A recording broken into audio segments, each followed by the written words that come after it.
Hi everyone, this is Jared, AC7WH, Backyard Ham Radio. On today's video, since I haven't heard anything from my Palstar amplifier for a little while, I decided I would do some testing in preparation for some QRP work. My brother, AE7JE, has been checking out his Yaesu FT-817ND that his friend Dale from Washington State had given him a number of years ago. And he right now is using primarily an Alex loop antenna, but I've also helped him experiment a little bit with my original whip antenna, this mobile whip. That's about 8 feet long. This is the same one that I used when I was able to reach from the state of Oregon up in Sutherland, where I used to live, all the way to Indonesia over, I think it was 8,400 miles or so, and also Australia, and then Madeira Islands on the African continent. So this old antenna with this metal water feed tub, whatever you want to call it, this utility tub, has served me well.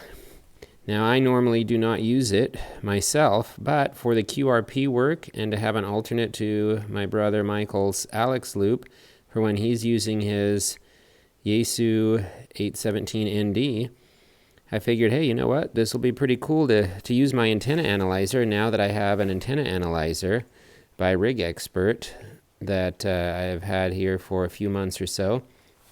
Now I can actually do a little bit more of an educated tune on this with the coil, as opposed to kind of guessing and then running an SWR sweep with my ICOM IC7300, which is what I had done previously.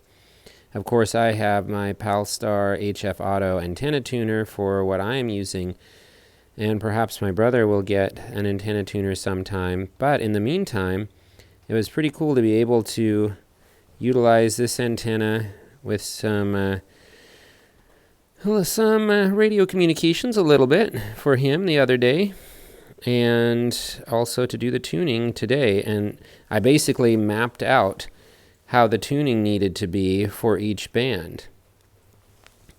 So just to give you some examples, for the 20 meter band, it needs to be just 1, 2, 3, 4 coil rungs down from the top. That's for the 20 meter band. For the 40 meter band, that wire tap needs to be completely disconnected, or I could potentially hook it up right at the very base.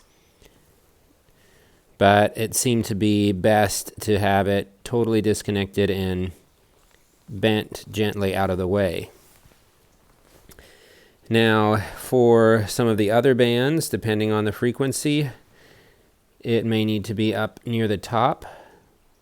I believe it was the 10 meter band needed to be just 2 coils down from the top. But in any case, some of the bands from 40 meters, which is the lowest frequency this is made for, all the way up to, technically this could be even a 2 meter VHF antenna if there was no coil and you shortened the length of the whip, because it is telescoping. In any case, I was just using it for HF with my testing and so forth, but today anyway. But with that, it was really interesting to see how some bands I couldn't really tune up no matter what rung or which coil, tap, whatever you want to call it, that I was using. But keep in mind that saying, everything affects everything when it comes to ham radio with the antennas and so forth.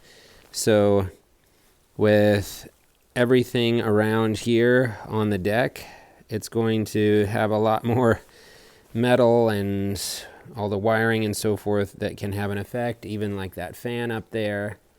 So there are a lot of effects. But in any case, it was pretty cool. I was able to get at least somewhere close to a 2-to-1, and in many cases more like about a 1.3 to a 1.8 or so to 1 on multiple bands.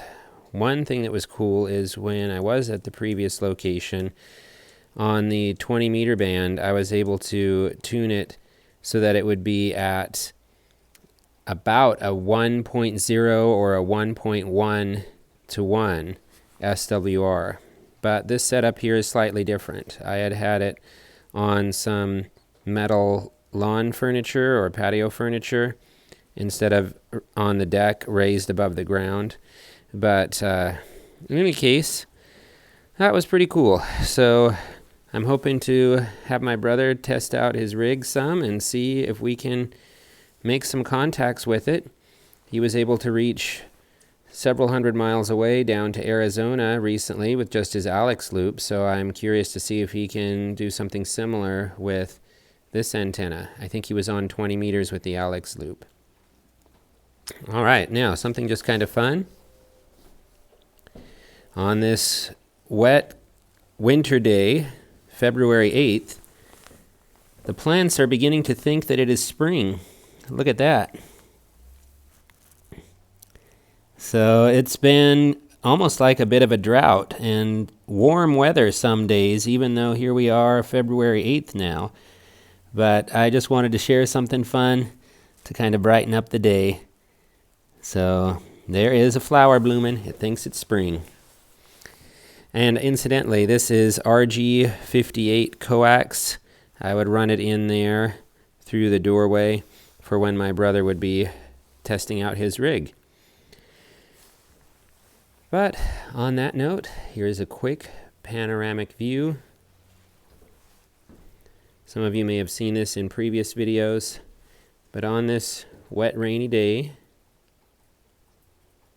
this is what the scenery looks like. All right. Well, there you go. Thank you, everyone, for watching. This is Jared, AC7WH, Backyard Ham Radio 73.